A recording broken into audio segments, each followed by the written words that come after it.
Assalamu alaikum wa rahmatullah, la paz, las bendiciones de Dios les acompañen. Muy buenas tardes y bienvenidos al Majalis del día de hoy, día miércoles 22 de enero de 2014, correspondiente al 21 de Rabi al-Awwal, Rabi I de 1439. Bienvenidos a este programa número 2 del tema que empezamos ayer sobre el conocimiento y en el Islam. Es un tema muy profundo, muy largo, se pueden hablar y escribir tomos acerca del tema. De hecho, se han escrito tomos y tomos y tomos y quedan muchos aún por escribir. Así que hoy vamos a hablar, inshallah, con nuestros tertulianos de ayer, así que les damos la bienvenida. Assalamu alaikum, Tawfiq. Bienvenido. Bien, gracias. Y también con nuestro compañero Hisham Uled Mohammed. Assalamu alaikum, Hisham. Bienvenido. Gracias. Ayer hemos dejado claro la importancia y el valor que supone el conocimiento en el Islam. Hemos hablado de al-ilm y al-ulum, es decir, el conocimiento de los conocimientos o las ciencias. Y hoy queremos preguntarnos primero cuál es el legado de los musulmanes en las ciencias, ¿no? ¿Cuál es el legado científico de los musulmanes? ¿Qué conocimiento han dejado y también al cual aportan incluso hasta hoy día los musulmanes? Para luego hablar de esa decadencia histórica que ha conocido el mundo islámico, las razones, el porqué o los porqués de esa decadencia, para hablar un poco de la realidad actual y sobre todo hablar con los padres y con los jóvenes para concienciarles de la importancia de adquirir el conocimiento, y no solo para conseguir un trabajo, sino que el conocimiento es un valor en sí mismo. Así que vamos a empezar, si queréis, de forma así directa, pero ustedes no son ajenos al programa de hoy. Como de costumbre, pueden llamar al número 911 730251, 911 730251, y también si hay gente, seguramente hay gente que conoce del tema y a lo mejor hay amigos y que conocemos o personas expertas en ciertas ciencias y conocen de las aportaciones históricas de los musulmanes, sobre todo en nuestro país, en España, sobre todo en la época de Al-Ándalus o Sefarad, como se suele llamar, que nos digan pues qué es lo que, digamos, les ha gustado de su dominio y que han aportado los musulmanes. Y también digo que tanto para, sobre todo, hablar de este tema como para hablar de otros. Si nos preguntáramos, Tawfiq, sobre la aportación, sobre el legado de los musulmanes, ¿qué ha aportado el Islam y los musulmanes en los diferentes conocimientos y disciplinas científicas a la humanidad? Hay un libro de Juan Bernet, el famoso arabista, uno de los traductores del Corán, aunque su traducción no es la mejor, pues tenía un libro titulado así: lo que Europa debe al Islam de España. Ya solo el título yo creo que habla por sí mismo. Resumir la estancia islámica en Europa, sobre todo lo que es España, el sur de Francia, solamente en números, yo creo que vamos a faltar a la historia, incluso a todo aquel legado que toda la humanidad está orgullosa de estos logros científicos. El legado islámico, pues podemos comparar antes y después de la llegada del Islam, lo que eran los árabes o los musulmanes. Y esto yo creo que nos puede indicar lo que significa el Islam y también su papel en el desarrollo científico. Aquí mismo en España, sin ir tan lejos, pues todo lo que se ha llamado el Andalus y su legado andalusí en todos los ámbitos del saber humano, no solamente en el ámbito literario, poético y sobre todo el científico. Nombres tan sonantes que han aportado mucho a la humanidad, y esta contribución musulmana a la civilización es clarísima y reconocida, yo creo que por todos los historiadores y gente pues más o menos objetiva. Citar nombres, yo creo que vamos a pasar días y días para citar nombres de personajes tan ilustres que han aportado muchísimo al saber humano. En la medicina, pues Abu Bakr al-Razi.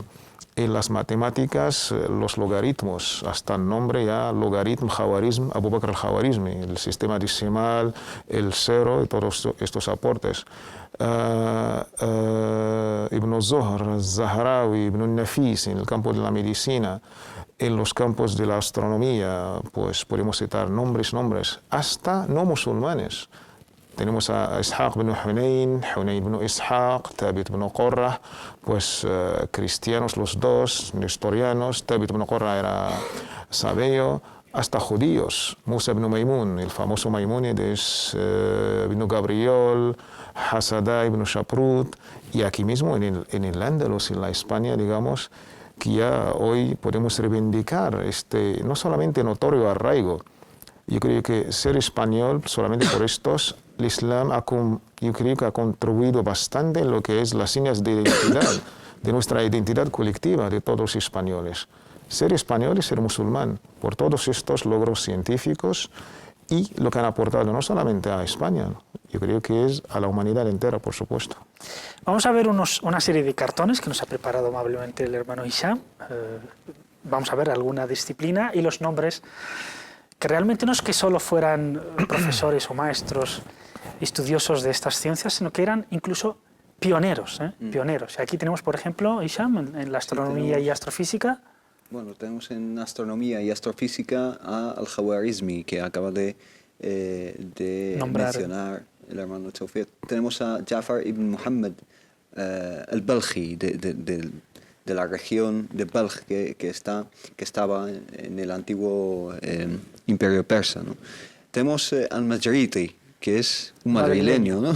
Un madrileño musulmán. Tenemos a el Betani. El Betani hay que mencionar su nombre en latín, que es Albatenius, pero también hay que mencionar que hay un cráter en la Luna que lleva el nombre del Betani. Existe un cráter en la Luna que lleva ese nombre. Tenemos a Zarqali, que ese es su apodo, digamos, a lo mejor por sus ojos azules que dicen que tenía, Arzachel en latín. Tenemos a Ibn Bella, a Ben Pacé, tenemos a Ibn Tufail, Abu Bakr, y tenemos a Nuruddin al-Batrugi, que es, como vemos en latín ahí, Alpetragius, que también creo que tiene un carácter, no sé si en la Luna o una de las lunas de otro planeta, ¿no? Esta era una costumbre aquí en Europa, sí, que una vez traducidas sus obras, como eran grandísimos científicos, se les ponía incluso un nombre latino, ¿no? Sí,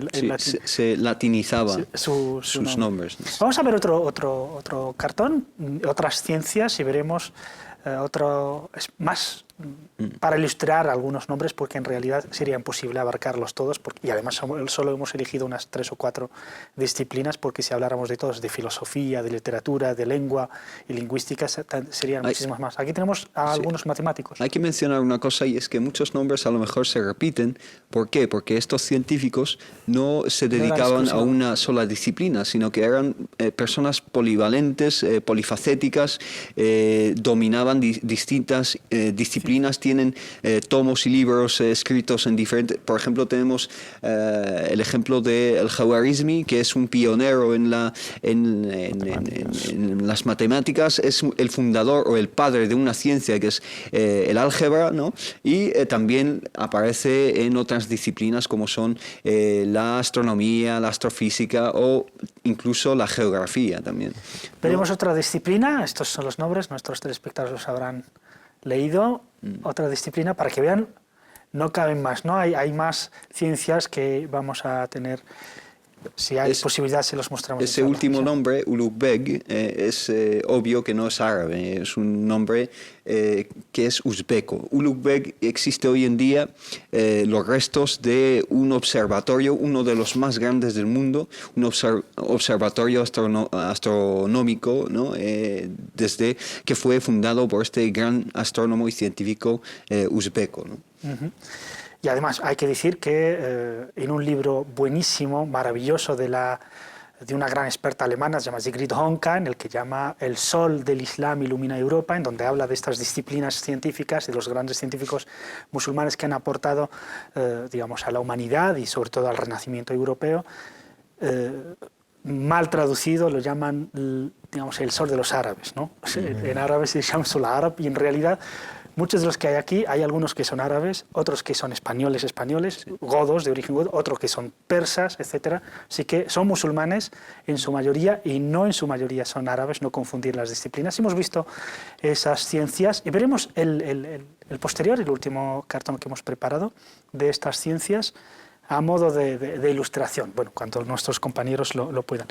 Pero una cosa sucede, Hisham, esto lo sabemos ahora, pero se ha intentado ocultar todo este aporte durante siglos. Es decir, durante siglos hemos visto científicos y libros donde no hacían ninguna referencia realmente a donde han aprendido. Sí. ¿Por qué esta negación? ¿Por qué ahora es raro que la gente que escuche, oye, ser español en parte también es ser musulmán por los 8 siglos de existencia, de presencia musulmana, y además no solo mera presencia, sino de aportación y de un legado muy largo? Eso se debe a muchísimos factores, ¿no? En parte se debe a que muchos científicos y muchos investigadores occidentales siempre ponen un paralelismo entre la ciencia, lo científico y lo occidental. Es decir, incluso la cultura, la civilización intentan poner una sinonimia incluso entre lo occidental y lo científico, lo civilizado,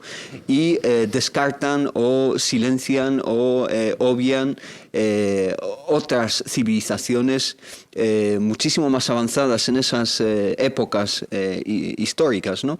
Y también se debe, en mi opinión, al hecho de que muchos investigadores occidentales se empeñan en decir que los musulmanes solo tuvieron el papel de transmisores de ciencias que ya existían en el mundo antiguo, en Grecia o en el Imperio Romano, Imperio Persa o incluso en el subcontinente índico, ¿no?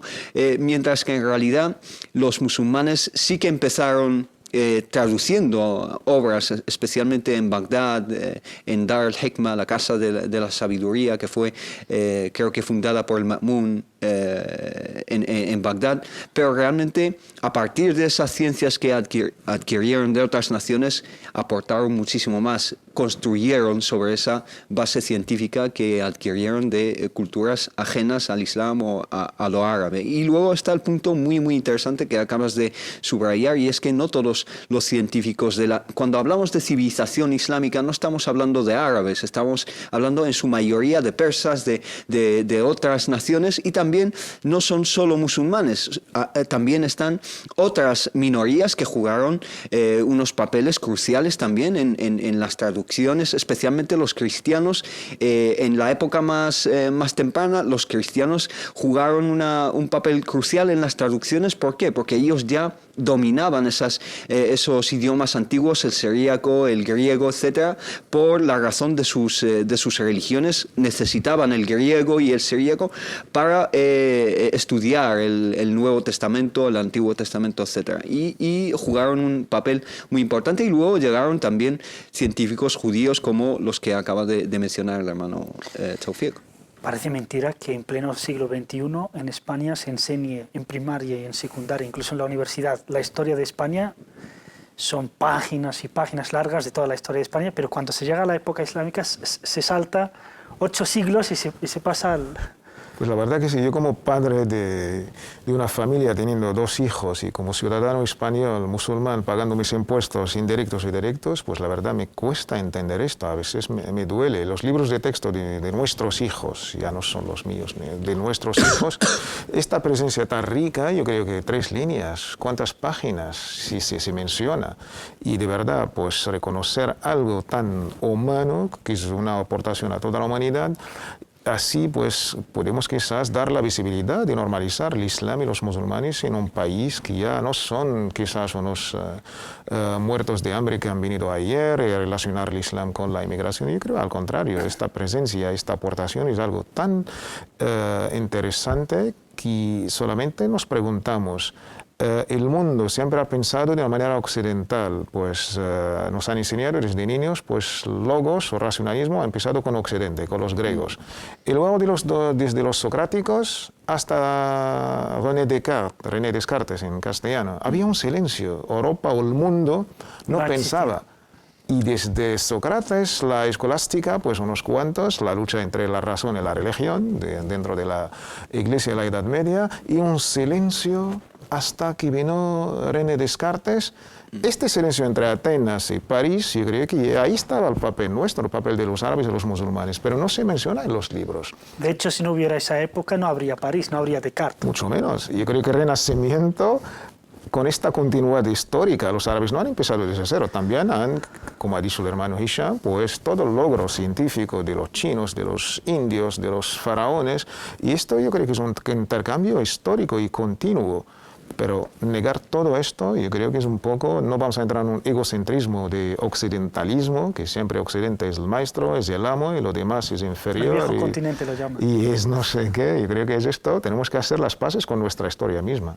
Sí. Estos son un par de ciencias más, les vamos a enseñar algunos nombres a modo de ilustración. Lástima que no hemos preparado, o Hisham no ha tenido tiempo de poner uno de filosofía, porque realmente la filosofía ha jugado un papel muy importante en el despertar Las letras. del Renacimiento. Ahí tenemos, por ejemplo, médicos, biólogos, Neurólogos, psicólogos, ya se hablaba de psicología ya entonces, hace tantos siglos. Parece una disciplina nacida con Freud, pero ya había gente que se preocupaba por el estado mental y psicológico de las personas. Y otra disciplina, si podemos verla. Si quieres, destacamos unas cuantas personas de esta lista, porque tenemos a Abul Qasim al-Zahrawi, que vivió aquí en el Andalus, ¿no? Vivió en Córdoba, si no me equivoco, y al-Zahrawi fue un pionero en las diferentes disciplinas de la medicina, pero especialmente en la neurocirugía, es decir, en una época en la que, digamos, abrir el cuerpo humano era un tabú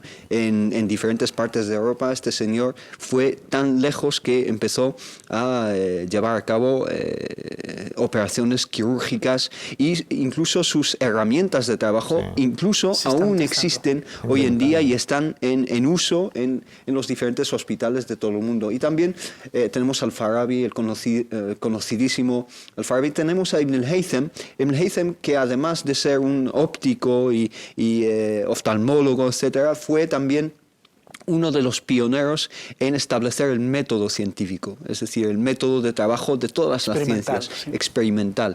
Eso es un aporte realmente crucial en la trayectoria de la ciencia a nivel mundial, a nivel de toda la humanidad, ¿no? Tenemos el otro, a ver si es posible, ponemos el otro cartón, por ejemplo, pues también sobre geografía, sobre lo que se llama Ulumul Ard, las ciencias de la Tierra.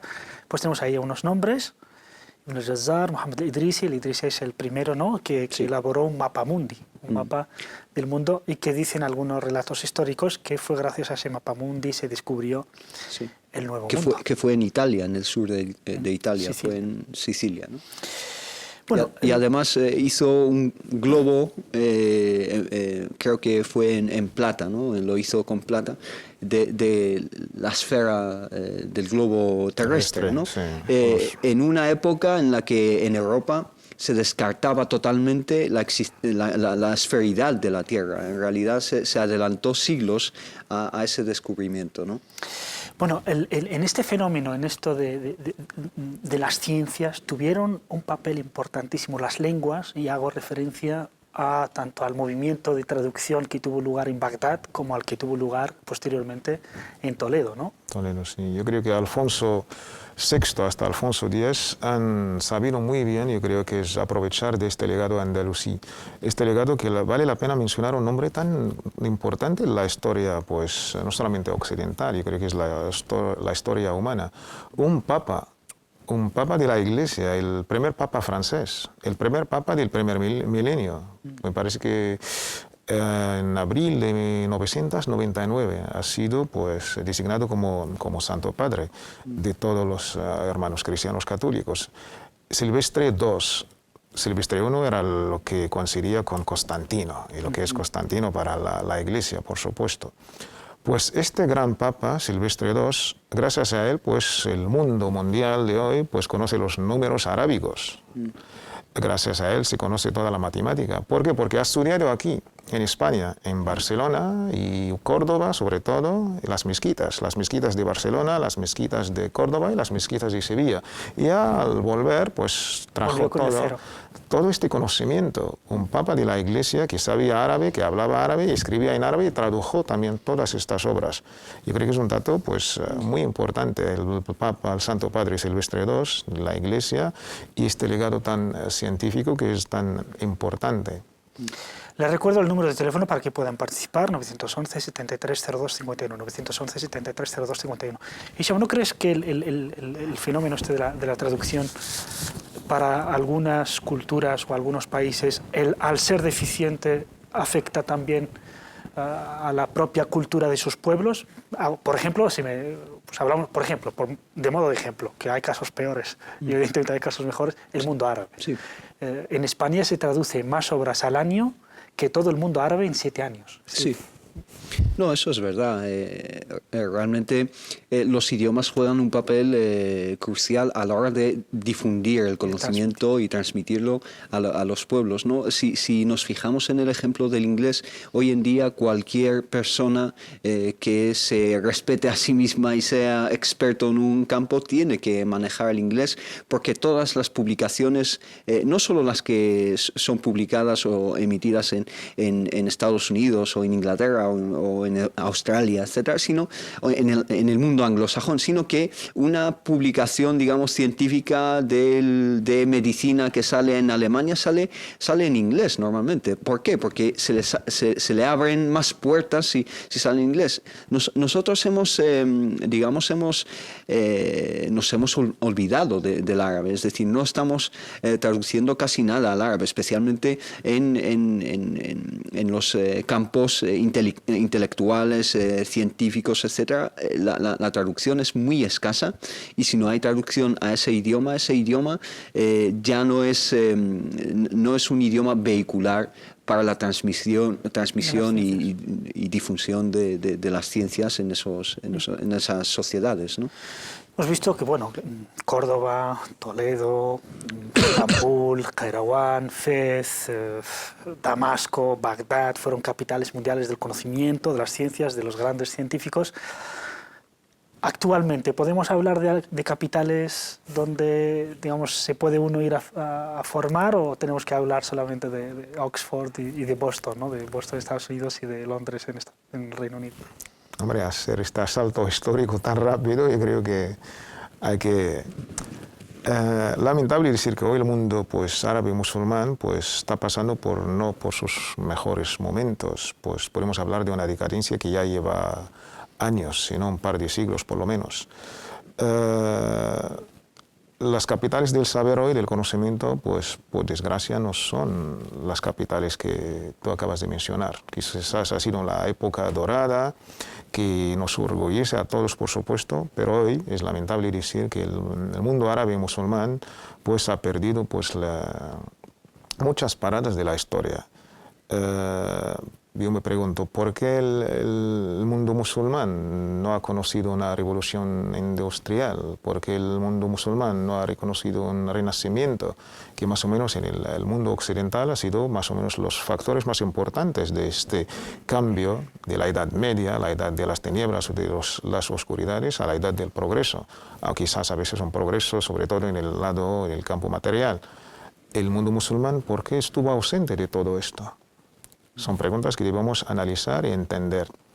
Un dato, pues, podemos quizás para ilustrar a los telespectadores, cuando se ha descubierto la imprenta en el siglo XVI. ¿Por qué el mundo musulmán no ha conocido la imprenta? Hemos tardado 3 siglos para conocer la ventaja de un producto crucial en el progreso, en el renacimiento, no de Europa, del mundo.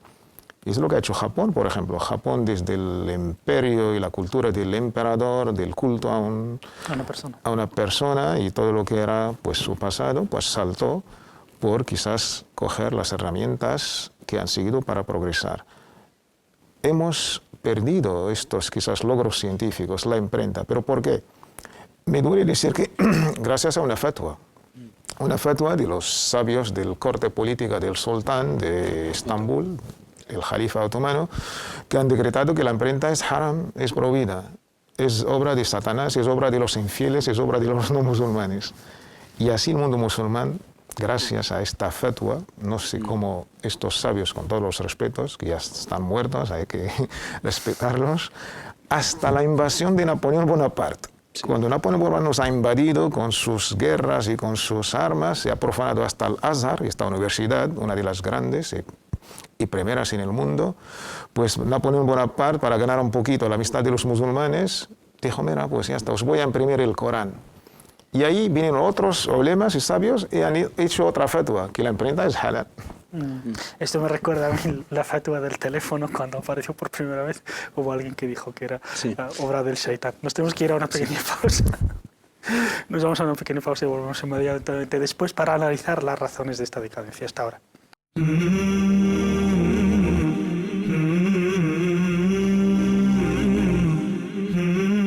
Bienvenidos de vuelta a esta segunda parte de Majalis del día de hoy. Hemos dejado claro que nos hemos perdido la imprenta cuando apareció y con ello 3 siglos de desarrollo, ni más ni menos.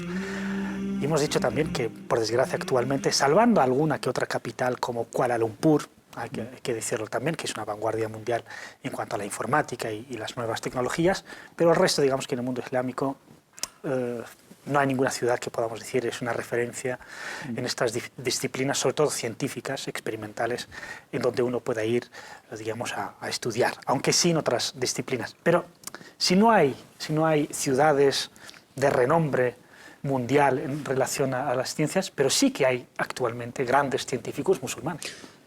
Sí, se puede hablar de individuos, esfuerzos más bien individuales. Una cosa que refleja el retraso de las instituciones científicas a nivel del mundo islámico es ver el ranking mundial de las universidades. Existe un ranking europeo, mundial de las universidades y los países musulmanes, salvo algunas excepciones, pues no ocupan ni siquiera los primeros 100 puestos. Los primeros 100 puestos están casi todos en capitales y ciudades occidentales.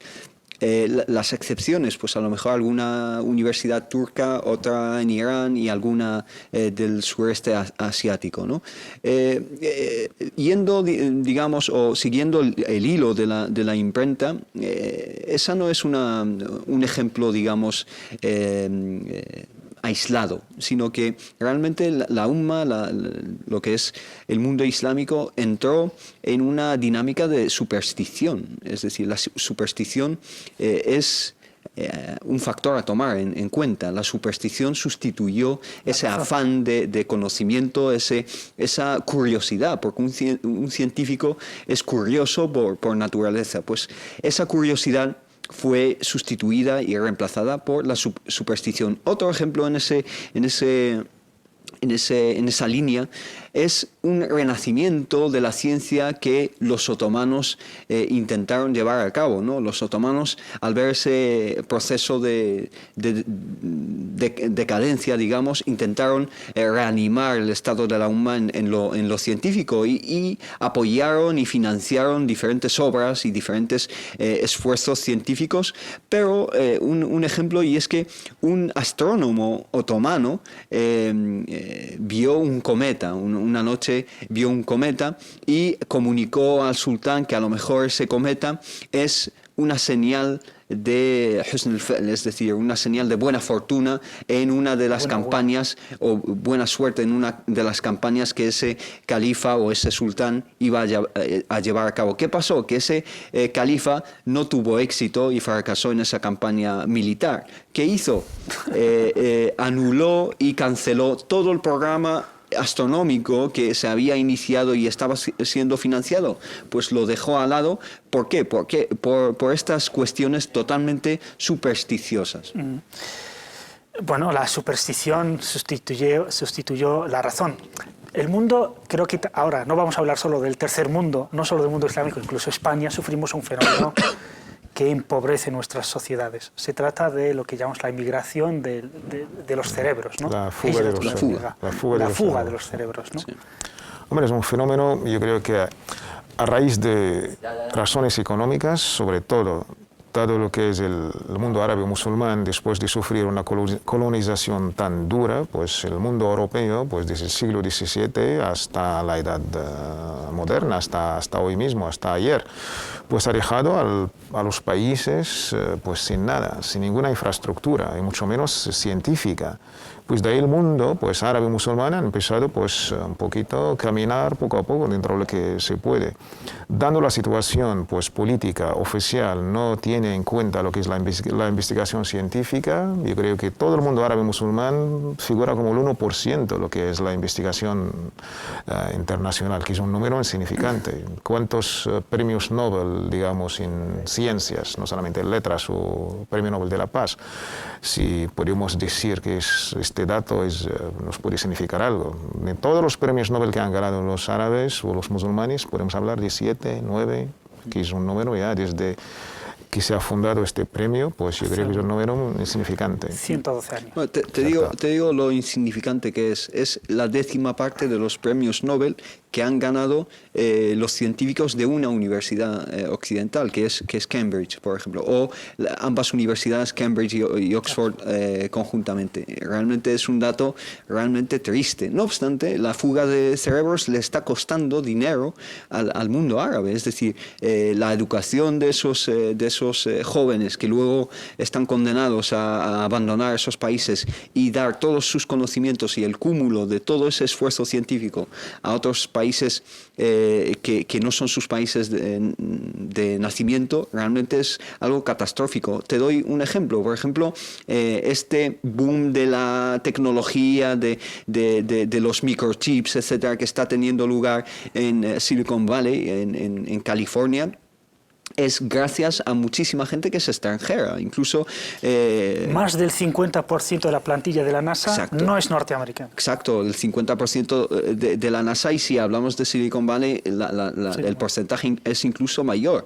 La mayoría son de la India, de Indonesia, de Filipinas, de Pakistán, de los países árabes, de diferentes países, de Afganistán, muchísima gente que se vio obligada a abandonar Afganistán por la invasión rusa, etcétera, y se fue a Estados Unidos. Sus hijos crecieron ahí y están dando un gran aporte científico a estos países. Y Silicon Valley y otros ejemplos en Estados Unidos en especial están siendo, digamos, la base para grandes empresas que son Apple, etcétera, etcétera, que se están nutriendo de esos chavales, esos jóvenes que vienen de otros países, ¿no? Les recuerdo el número de teléfono para que puedan participar, tanto en este tema como en otros, 911 73 02 51. Si llaman desde fuera, pongan el prefijo de España, 0034, seguido de 911 73 02 51. Bueno, llegamos al punto un poco, digamos, crítico, ¿no? Las razones, ¿por qué ha habido esta decadencia? ¿Por qué después de tanto esplendor, digamos, científico, de tanta curiosidad, de un movimiento de traducción brutal jamás visto antes en la historia? Era todo aquello que caía en manos de los musulmanes o de los países donde estaban los musulmanes, pues se traducía automáticamente, se estudiaba. Averroes incluso lee, estudia, recupera a Aristóteles, incluso perfecciona aspectos de Aristóteles. ¿Por qué esta decadencia? Hombre, esto en los procesos de las civilizaciones, porque han desaparecido los romanos, los griegos, y los musulmanes no son ajenos. Es una ley, digamos, en términos islámicos, es una ley sunna min sunanillah, es una ley divina. Es un proceso sociológico. Los musulmanes antes del Islam y después del Islam, el dato ya habla por sí mismo. Y aquí en el Andalus también es tan ilustrativo que yo creo que preguntarnos, los musulmanes, después de un auge científico, político, cultural, después han sufrido una decadencia por siglos y siglos y siglos, hasta que podemos hablar de un renacimiento árabe. Me duele porque dicen que renacimiento árabe debido a la invasión de Napoleón Bonaparte, ahí por el siglo XIX. Siempre alguien tiene que darnos para levantarnos de nuestro sueño tan profundo. Un factor tan importante es que estos musulmanes, gracias a esta religión islámica, que por su afán científico y racionalista, yo creo que los musulmanes han sabido quizás seguir. Cuando se han alejado de esta religión, que le han empujado a la investigación, a pensar, a meditar. En Islam hablamos casi de 3 libros, hay que estudiar y meditar. El libro de Allah, por supuesto, que es el Corán, el noble Corán, meditarlo, estudiarlo y plasmarlo en nuestra vida, comportamiento y conducta en todos los ámbitos, desde lo individual hasta familiar y, por supuesto, la sociedad. El segundo libro que los musulmanes han dejado de estudiar y meditar y contemplar es el libro del universo. Hay un libro escrito que es el Corán, pero hay un libro que es visto y de ahí pues contemplar, meditar y podemos también progresar. El tercer libro es el libro del ser humano. meditar, estudiar este libro, es que es lo que nos abre la puerta al progreso, a la investigación científica. Otros han sabido quizás estudiar, meditar estos dos libros. Quizás el primer libro, que es el libro de Allah o de Dios o de la religión o de la espiritualidad, se ha dejado aparte, pero los dos libros se han estudiado, me refiero a la civilización occidental en concreto, y pues la respuesta está ahí. Ahora debemos recuperar quizás estos tres libros. Este sentido crítico. Tenemos con nosotros a Fátima desde Barcelona. Assalamu alaikum, buena tarde, Fátima. Fátima. Fatia o Fatia. Assalamu alaikum, Fatia. Bueno, cuando recuperemos esa llamada, inshallah, pues le damos paso. Además de esta razón, ¿hay más razones que han llevado a la decadencia? Sí, hay muchísimas razones. Esta razón en lo intelectual, digamos, la petrificación del proceso de innovación en el mundo islámico, pero luego están razones más materiales, se puede decir. Para mí una razón realmente crucial es la falta de financiación, es decir, los califas que vieron florecer las ciencias bajo su mandato son califas que pusieron el dinero donde ponían sus palabras, es decir, no simplemente hablaban, sino que invertían en las ciencias y en los descubrimientos, en las investigaciones, ¿no? Financiaban y patrocinaban a científicos, a traductores, a escuelas de traductores, a universidades. Una de las primeras universidades, como dijimos antes, es la de Fez, ¿no? La Universidad del Qarawiyyin en Fez es la primera universidad en la historia de la humanidad, y eso conlleva dinero. Si cortamos el torrente de dinero, entonces realmente no va a florecer nada que sea de provecho para la umma, ¿no? Entonces está el tema de la inversión, pero ¿no crees que también el tema de la libertad? Porque la libertad, al fin y al cabo, para un científico es fundamental a la hora de innovar, a la hora de buscar, de investigar sin limitaciones. Esto es totalmente verdad. Yo creo que el analizar la decadencia árabe-musulmana, pues hay factores de dentro y factores de fuera, factores internos y factores externos, factores objetivos y factores subjetivos, por supuesto. Y siempre nuestros intelectuales en aquel siglo pasado se han preguntado, tenemos unos libros famosos, incluso con el mismo título, el libro famoso del príncipe Shakib Arsalan, لماذا تأخر العرب وتقدم غيرهم, porque se han retrasado los árabes musulmanes y han progresado los otros. Muhammad al-Ghazali tenía un libro famoso también, Sir Ta'akhur al-Arab al-Muslimin, ¿cuál es el secreto del retraso de los árabes musulmanes? Y muchos intelectuales han intentado analizar estos factores, que son muchísimos. Aparte de los factores que hemos mencionado, el factor de Al-Ghazali lo resumía en dos palabras, el istibdad o el fasad. Hasta la palabra en árabe rima, la dictadura, la injusticia y la corrupción. Y en un país que el intelectual, el investigador, el sabio no disfruta de su libertad, ¿cómo va a crear, cómo va a inventar, teniendo en cuenta la falta de, digamos, el Estado poniendo su financiación?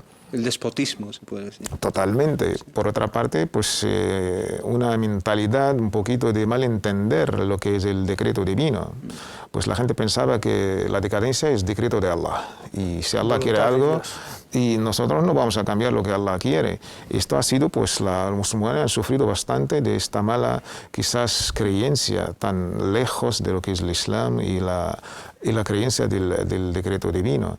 Esos son todos factores, y sin olvidar también el factor externo. En el mundo árabe musulmán, cuando quizás en este auge científico, ha sufrido unos ataques brutales. Ataques de los mongoles, ataques de los tatarianos. Los mongoles en el siglo más o menos, me parece, 9 o 10, cuando entraron a Bagdad, asesinaron y quemaron todas las bibliotecas que había en Bagdad. Bibliotecas, algo como los romanos y la biblioteca de Alejandría. O como hicieron los reyes católicos en Vibrambla, en Granada. Pues ya, entonces esto era el secreto, y también los cruzados, aunque los cruzados han disfrutado algo, pues después de hacer el contacto intelectual entre Occidente y Oriente, también quizás gracias a esta guerra o a estas cruzadas había algo pues quizás positivo. Han vuelto con cierto material que ha sido pues quizás rentable para Occidente incluso. Tenemos con nosotros, hemos recuperado la llamada, a Fatia de Barcelona. Salam alaikum, Fatia. Salam alaikum. Alaikum salam, díganos. Estoy escuchando la conversación. Es un tema muy importante, pero yo creo que lo que tienen que hacer los árabes en general es invertir en las criaturas de ahora. Es muy importante lo que estáis hablando. Muy interesante para mí, estoy escuchando cosas muy importantes. Pero hay mucha juventud en los países de origen y en los países que están emigrantes. Entonces, hay gente que puede invertir y hay gente que no puede, sobre todo la gente que está fuera de los países, incluidos los países de origen. Pero estas criaturas que están fuera de esos países tienen que hacer algo para que le enseñen sus idiomas. Que les enseñen su idioma. Que tienen que abrir academias, escuelas, para que el crío pueda estudiar, porque sus padres no pueden llevarles unas academias privadas, no hay colegios hoy para que los críos. Se refiere en el mundo árabe. En el mundo árabe, sí. En el mundo occidental igual, porque estáis hablando de cosas que a mí me encanta, pero lo que estoy viendo yo, invertir el día ahora para más adelante. Ha llegado la idea y en realidad le agradecemos muchísimo porque era, después de analizar las razones de esta decadencia, qué hacer para recuperar ese terreno perdido. Así que, ¿algo más que decir, Fatia? No, es que el pasado es muy importante porque sois unos genios lo que estoy escuchando, porque son las cosas que es nuestras raíces. Pero pensamos el día ahora. Inshallah, vamos a pensar. La criatura de ahora tiene que aprender. De acuerdo, muchísimas gracias, Fatia, desde Barcelona. Muy amable y buena tarde.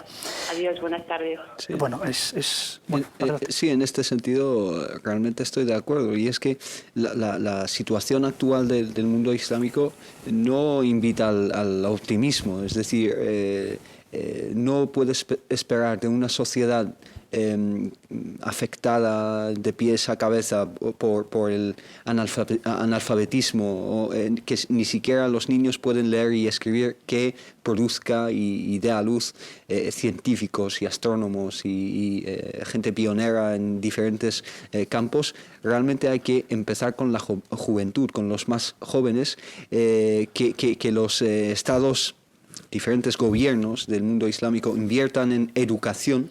Realmente eso es crucial para que... ¿De qué depende de que estos gobiernos inviertan en la educación y en la ciencia? ¿De qué depende? Porque hemos visto cuando hay voluntad política hay éxito. El ejemplo, aunque sea un ejemplo cruel, que es el de Saddam Hussein, un dictador, un tirano, pues por tener voluntad ha tenido más de 5.000 científicos, y 0% de analfabetos. Es decir, aunque sea bajo una ideología, digamos, despótica ¿no? del partido único, pero cuando hay voluntad vemos que se puede tener frutos. ¿De qué depende para que el mundo árabe deje de tener analfabetos cuando Japón, ya en 1900, ya no había ninguno? Sabiendo que las delegaciones de gente que ha estudiado en Europa, pues coincidían las delegaciones de Japón con las de Marruecos, con las de algunos países. Los japoneses vuelven a su país y mira dónde está Japón, la vanguardia mundial, y el mundo árabe está en la cola. Es decir, no hay voluntad, sencillamente. Es que sencillamente no aprendemos. Esto duele decirlo, pues no aprendemos y ejemplos, yo creo que en el contexto que estamos hablando, en el ejemplo político de salir en nuestro mundo árabe, quizás musulmán, de la dictadura a la democracia, siempre nos ha mencionado siempre el ejemplo español. España de una dictadura a lo que hoy pues, se disfruta la democracia, un país moderno y tal. Y es tan cercano a nosotros. Y en el nivel económico siempre el ejemplo japonés, de la nada, de la prehistoria incluso a lo que hoy es Japón. Y no tiene ni una gota de petróleo. Y hasta ¿A el dónde ha espacio llegado? geográfico y todos los terremotos y todo esto. Y la verdad no hemos aprendido de estos dos países. La responsabilidad no es solamente de los gobiernos, la responsabilidad de la decadencia se reparte entre todos, desde el padre de la familia, desde el individuo árabe musulmán hasta, por supuesto, el presidente o el partido, o cada uno, claro, teniendo su proporción, los gobiernos, los políticos y, por supuesto, la sociedad en general. Y de ahí, si cada uno pues, va a cumplir con su propia responsabilidad, según el hadith de nuestro amado y querido mensajero Muhammad sallallahu alaihi wasallam en el Bukhari o Muslim, Abdullah ibn Umar dice que el profeta decía que kullukum ra'in wa kullu ra'in mas'ulun an ra'iyatihi. Cada uno de nosotros es un pastor y cada pastor es responsable de su rebaño. Esta responsabilidad, desde el individuo, pasando por la familia hasta el Estado, ¿dónde está? Hemos cumplido con nuestras responsabilidades. Yo como padre, ¿cuál es el fin o qué objetivo tengo programado para invertir en mi hijo? Si me permitéis la palabra invertir, no en términos económicos capitalistas, pero no, algo que es para la sociedad rentable.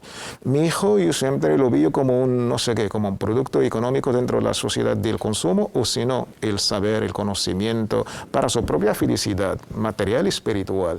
Y de ahí el papel de Iqra, del saber, del conocimiento que hemos hablado ayer. Pues el padre de la familia no ve en su hijo todo esto, ve solamente pues cuando tendrá la edad para trabajar y para ingresar y para no sé qué, y la moto y la casa y el coche. Esta cultura que tenemos como padres, ¿qué es el saber? ¿Qué es la ciencia? ¿Qué es la invertir? Y todas las facilidades que facilita el Estado, por supuesto, becas, fundaciones, ayuntamientos, hay que buscarla. Hemos cumplido todos, desde el individuo, desde el padre de la familia hasta el presidente que está por ahí por la cima con nuestras responsabilidades, ahí donde tenemos que preguntar. Una cosa que hay que resaltar en este sentido, y es que esto no se debe a que el mundo musulmán carezca de recursos.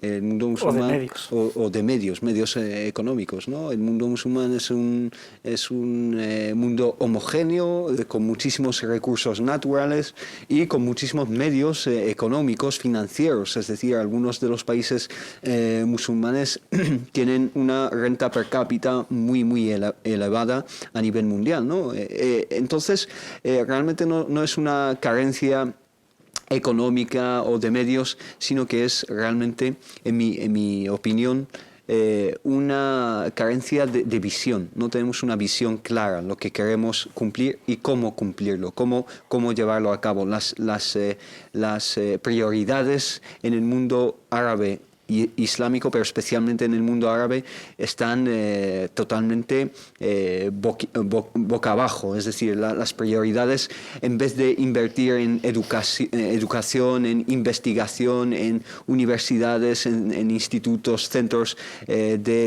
para el desarrollo de la umma, se invierte en garajes de coches de lujo y en otras Y aquí la pregunta es, sí. ¿Por qué? Quizá porque el conocimiento no puede convivir con la dictadura. ¿Por qué no se invierte en la educación de los? Porque la educación crea ciudadanos y ciudadanos difícilmente aceptarían muchas de las injusticias. La dictadura es un handicap, pero también el ejemplo de China, en términos así de las ciencias políticas. China ahora es un país democrático, hay poderes, hay no sé qué.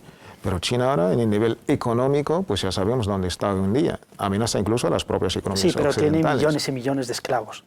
Pero literalmente hablando. Sí, nos gente limitamos que vive solamente en el taller. En el factor solamente político, que es un factor importante, no vamos a negarlo, pero entre otros factores. El análisis pues debemos basar en todos los factores que están desde dentro hasta afuera. Pero yo me limito a nuestro contexto, por ejemplo, el contexto español. ¿Por qué no tenemos un abogado musulmán? ¿Por qué no tenemos un médica musulmana? ¿Por qué? Algunos hay. Y se refiere vamos a tener más. O sea, los números van a crecer. Veo que hay, pero no lo suficientes, no corresponde con el tamaño de la comunidad. Exactamente. Un día estuve dando charlas por ahí, por Cataluña, de donde vengo yo, pues llegué a preguntar a nuestra juventud, ¿qué quieres ser tú en el futuro? Y me extrañó, la verdad, una gran sorpresa, que todo el mundo solamente... No, es que se limitaban en cosas materiales, lampista, electricista, lo más, digamos... Sí, me llegaron a ser policía también, aunque todos los respetos, por supuesto, a nuestros agentes de seguridad. Pero es que sus objetivos es ya, ni siquiera llegar al bachillerato, pues el instituto, la secundaria y una formación profesional. ni siquiera ellos, sus objetivos y sus padres lo que han metido en sus cabezas, era algo tan material y tan rápido, y ya está, el bienestar social, el sueldo, la moto, la casa aquí o en país de origen, y la verdad, y por otra parte, hasta los padres quieren que sus hijos, no como ha dicho la hermana Fatia, facilitarle los estudios y que lleguen para ellos mismos, dar honor a ellos mismos, orgullo para ellos mismos y también para la comunidad y para la sociedad, por supuesto. Pero es que se empeñan en repetir los mismos trabajados que han trabajado sus padres. Los padres que han venido, pues ya sabemos, han aceptado todos los trabajos que habían. Pero ahora incluso este padre pues habla con el jefe o el encargado de la empresa y pasando el trabajo a su hijo. Y los hijos pues aceptan. Y yo creo que esta cultura también la debemos que analizar y criticar.